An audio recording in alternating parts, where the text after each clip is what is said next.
الحمد لأهله والصلاة لأهلها قال عز وجل في كتابه المحكم اعوذ بالله من الشيطان الرجيم حامیم والکتاب المبین انا انزلناه فی لیلۃ مبارکہ انا کنا منذرین فیہا یفرق من کل امر حکیم صدق اللہ مولانا العظیم۔ خواتین و حضرات، آج نصف شعبان کی لیلۃ البرات ہے۔ اس رات کی عظمت و فضیلت کے حوالے سے مختصر گفتگو ہوگی، اور میں عرض کرنا چاہوں گا کہ قرآن مجید کی سورہ دخان کی جو آیات مقدسہ تلاوت کی گئیں، یہ 25ویں پارہ کی صورت مقدسہ ہے۔ اگرچہ لیلۃ المبارکہ سے بعض مفسرین کی رائے شب قدر ہے، لیکن اکثر مفسرین کی رائے شب برات بھی ہے، یعنی لیلۃ البرات۔ یہی وجہ ہے کہ ایک سینئر صحابی حضرت ابو موسیٰ اشعری رضی اللہ تعالی عنہ، اور پھر آپ کے بعد متعدد کبار تابعین اور تبع تابعین کا یہ متفقہ مسلک اور نظریہ ہے کہ شب قدر کے بعد جو عظیم المرتبت اور خیر و برکت کی رات ہے وہ لیلۃ البرات ہے۔ لیلۃ البرات کو حدیث میں کئی ناموں سے موسوم کیا گیا ہے، مثلا لیلۃ الرحمہ، لیلۃ البرکہ، لیلۃ البرات، لیلۃ السک وغیرہ وغیرہ۔ اس رات کے حوالے سے 1 درجن انتہائی محترم اور معزز صحابہ کرام، جن میں خصوصیت سے سیدنا حضرت ابوبکر صدیق رضی اللہ تعالیٰ عنہ، سیدنا حضرت علی کرم اللہ تعالیٰ وجہہ، ہم سب کی ماں امہات المومنین حضرت عائشہ صدیقہ رضی اللہ تعالیٰ عنہا، شیخ الحدیث حضرت ابو ہریرہ رضی اللہ تعالیٰ عنہ، اور دیگر کئی سینئر صحابہ کرام سے اس رات کی عظمت و فضیلت کے حوالے سے جناب سرور کائنات محمد رسول اللہ صلی اللہ علیہ وسلم کی مستند اور معتبر روایات موجود ہیں۔ اس رات کے حوالے سے خود صاحب شریعت نبی امی محمد عربی صلی اللہ علیہ وسلم کے معمولات ہمیں احادیث میں ملتے ہیں۔ حضرت عائشہ صدیقہ رضی اللہ تعالیٰ عنہا حریم نبوت روایت فرماتی ہیں کہ ایک رات رسول کائنات صلی اللہ علیہ وسلم استراحت کی خاطر آرام گاہ میں تشریف لائے اور کپڑے تبدیل کرنے کے بعد آپ نے استراحت فرمانا چاہا، لیکن چند لمحے کے بعد ہی آپ خاموشی سے اٹھے، اس طرح اٹھے کہ جیسے مجھے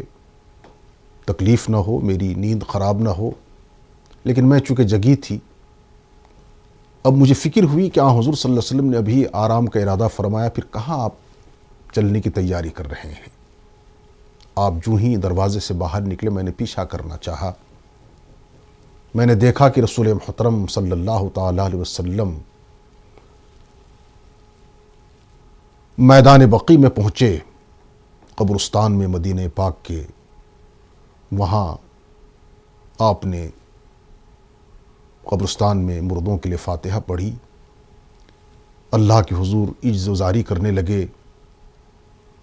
توبہ استغفار کیا، گر گرانے لگے۔ مجھے بے حد شرم آئی اور میں نے محسوس کیا کہ رسول رحمت صلی اللہ علیہ وسلم فارغ ہو کے اٹھنے والے ہیں، تو میں تیزی سے بھاگی بھاگی اپنے حجرے میں آ گئی۔ حضور صلی اللہ علیہ وسلم تشریف لائے تو آپ نے محسوس کیا کہ میں کہیں سے بھاگی بھاگی آ رہی ہوں، پوچھا کیا بات ہے، تمہاری سانس اکھڑ رہی ہے؟ میں نے بڑی صفائی سے عرض کی، یا رسول اللہ صلی اللہ علیہ وسلم، بات یہ ہے کہ میں نے آپ کا پیچھا کیا تھا، مجھے شک ہوا کہ کہیں آپ مجھے چھوڑ کر کسی اور زوجہ محترمہ کے حجرے خاص میں تو نہیں تشریف لے جا رہے ہیں۔ اسی بنیاد پر میں نے آپ کا تعاقب کیا۔ رسول کائنات صلی اللہ علیہ وسلم نے ارشاد فرمایا کہ عائشہ، کیا تم یہ سمجھتی ہو کہ اللہ اور اللہ کے رسول تمہارے ساتھ خیانت کریں گے؟ میں نے توبہ کی، حاشا و کلا، ایسا ہرگز نہیں ہے، لیکن بہرحال بشریت کے ناطے یہ ذہن میں آیا تھا۔ آقا علیہ السلام نے انکشاف فرمایا، عائشہ میں بستر پہ لیٹنے کی تیاری کر رہا تھا کہ حضرت سید الملائکہ جبریل تشریف لائے۔ انہوں نے آ کے عرض کی، یا رسول اللہ صلی اللہ علیہ وسلم آپ کو معلوم ہے آج کی رات کون سی رات ہے؟ پھر انہوں نے تفصیل بتائی کہ آج لیلۃ البرات ہے، ماہ شعبان کا نصف ہے، اور اس رات اللہ تعالیٰ کی رحمت اور اللہ تعالیٰ کی عنایت اور بخشش اور کرم سورج غروب ہوتے ہی گنہگاروں کو، حاجت مندوں کو، ضرورت مندوں کو، محتاجوں مسکینوں کو پکارتی ہے کہ آؤ اپنی دامن مراد بھر لو۔ ہے کوئی گنہگار میں اس کی بخشش کر دوں، ہے کوئی روزی طلب کرنے والا میں اس کی روزی میں اضافہ کروں، ہے کوئی بیمار جو شفا چاہے، اور یہ پوری رات سلسلہ جاری رہتا ہے۔ پھر فرمایا کہ اس رات اللہ تعالیٰ اپنے فضل و کرم سے اس قدر گنہگاروں کی بخشش فرماتے ہیں جیسے بنی کلب کے لاتعداد بکریوں کے جسم میں جو کھال ہیں اور ان کھال میں جو بال ہیں، ان بالوں کی نسبت سے گنہگاروں کی بخشش اور مغفرت ہوتی ہے۔ یہ عظیم رات سیدنا حضرت علی کرم اللہ تعالیٰ وجہ روایت فرماتے ہیں کہ آقا علیہ السلام نے ارشاد فرمایا کہ قوموا لیلہا وصوموا نہارہا، اس رات کو قیام کرو اور دن کو روزہ رکھو۔ قیام سے مراد ہے، علماء نے تشریح کی ہے، حضرت حکیم الامت نے بڑی خوبصورت بات کہی ہے کہ اس رات مسلمان عبادت کرنے کا اختیار رکھتا ہے، جلوت میں کرے خلوت میں کرے، چونکہ آج کی رات تقدیر ساز رات ہے، قضا و قدر کے فیصلے ہوتے ہیں۔ یہاں سوال پیدا ہو سکتا ہے کہ صاحب یہ سب فیصلے تو روز ازل میں ہو چکے ہیں، تقدیر لکھی جا چکی ہے، یقیناً لکھی جا چکی ہے، لیکن اس کا مفہوم یہ ہے کہ آج کی رات اللہ تبارک و تعالیٰ ان فرشتوں کو جو تقدیر پر معمور کیے گئے ہیں، انسان کی روزی روٹی، اس کی مقدر، اس کی زندگی، اس حوالے سے تمام تر تفصیلات ان کے حوالے کی جاتی ہیں، لوح محفوظ سے عرش اعظم سے ان فرشتوں کو، تاکہ وہ اس کی تنفیذ اور اس پر عمل آوری کر سکیں۔ چنانچہ حدیث میں ارشاد فرمایا گیا کہ کچھ لوگ باغ لگانے میں لگے ہوتے ہیں، کچھ لوگ کاشت اور کھیتی میں لگے ہوتے ہیں، کچھ لوگ مکانات کی تعمیر میں لگے ہوتے ہیں، کچھ لوگ شادیاں رچانے کی تیاریاں کر رہے ہوتے ہیں، لیکن ان کا شمار مردوں میں آ چکا ہوتا ہے۔ یعنی آج کی رات، برات کی رات، برات عربی لفظ ہے، اس کا مفہوم ہے حصہ، مقسوم۔ ایک مطلب یہ ہے کہ جہنم سے نجات ملتی ہے، چھٹکارا ملتا ہے، جیسا کہ میں نے ابھی عرض کیا احادیث مقدسہ کی روشنی میں کہ اللہ تعالیٰ بے شمار گنہگاروں کو بخشتے ہیں۔ لیکن ہاں، سماج میں کچھ ایسے بدقسمت طبقے ہیں جن کی آج کی رات بھی بخشش اور مغفرت نہیں ہوتی، وہ جب تک اللہ کے حضور صدق دلی سے توبہ استغفار نہ کریں۔ ان میں 6 کیٹیگریز تو خاص طور سے احادیث میں واضح کر کے بتایا گیا ہے۔ مشرک، اس کی بخشش نہیں ہوگی جب تک وہ توبہ استغفار نہ کرے۔ والدین کے نافرمان، ان کی بخشش اور نجات نہیں ہوگی جب تک وہ والدین کے ساتھ معاملات کو ٹھیک نہ کر لیں۔ متکبر، تکبر کرنے والا، اترانے والا، گھمنڈی، شرابی، مدمن خمر، شراب کا عادی، رسیہ، اس کی بھی آج کی رات مغفرت نہیں ہوتی جب تک وہ توبہ استغفار کر کے اس سے بچنے کا عزم نہ کر لے۔ اسی طرح سے زانی، بدکار انسان،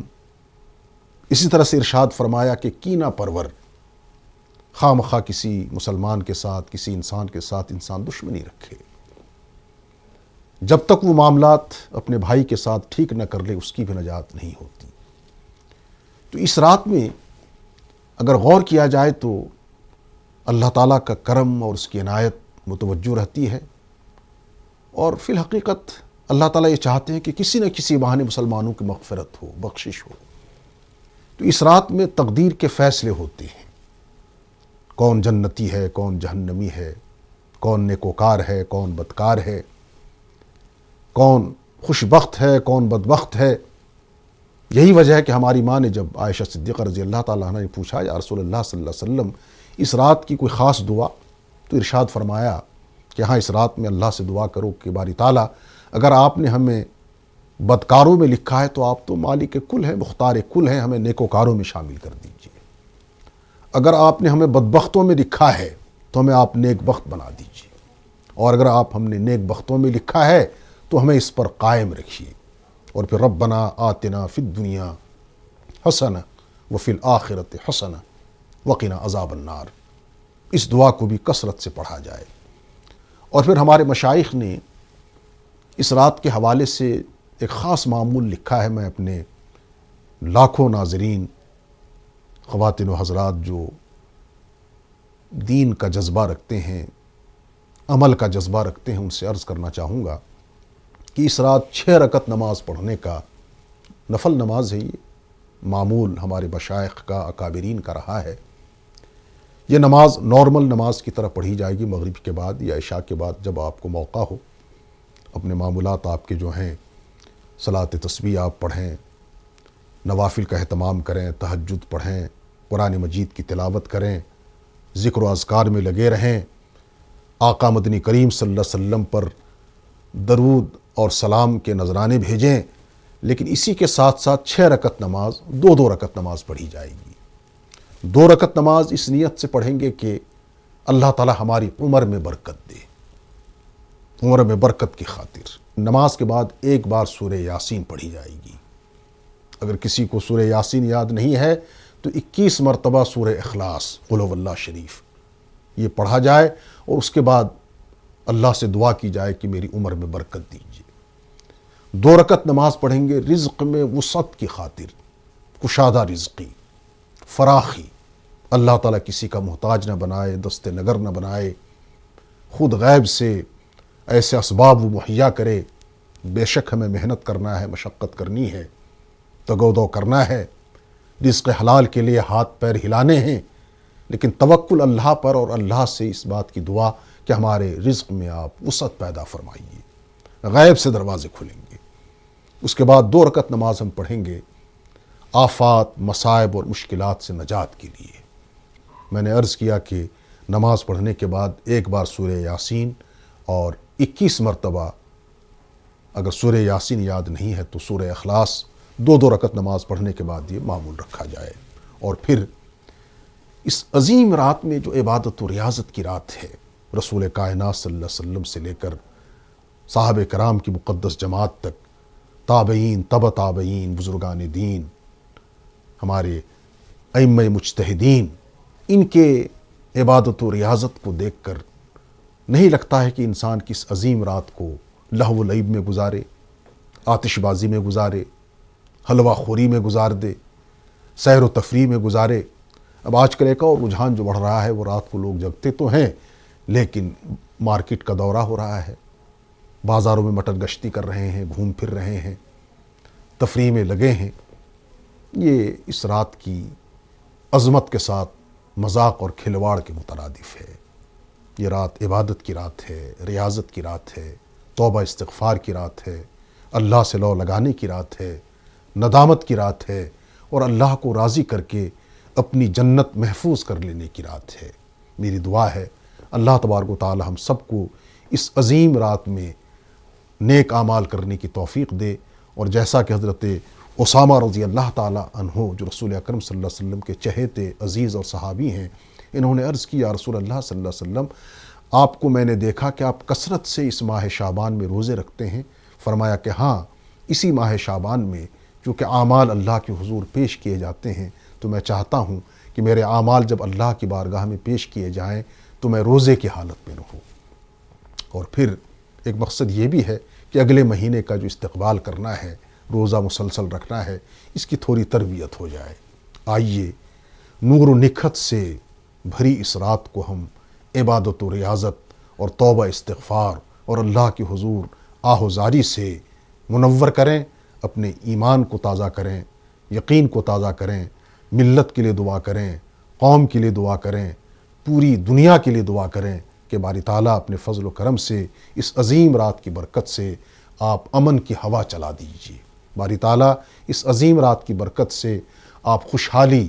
فارغ البالی، عزت نفس، ہر انسان کی سلامتی کے لیے ایسی فضا بحال کر دیجئے جس سے بظاہر ہم سب کو یہ دنیا بھی جنت بدامہ لگے۔ وآخر الدعوانا